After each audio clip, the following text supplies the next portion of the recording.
In this guide, I'm going to show you guys how to fix App Store missing on iPhone. Let's get in. First, you'll need to navigate to the app library. So, swipe to the right. Once you're over here, search for App Store.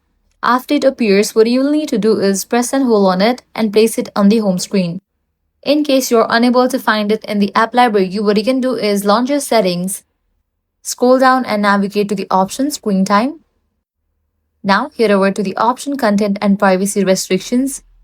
Now navigate to the option iTunes and App Store Purchases. Checking for the option Don't Require for the Require Password. Then click on the option Installing Apps and set it to Allow. Or else what you can do is head back and disable for the option Content and Privacy Restrictions.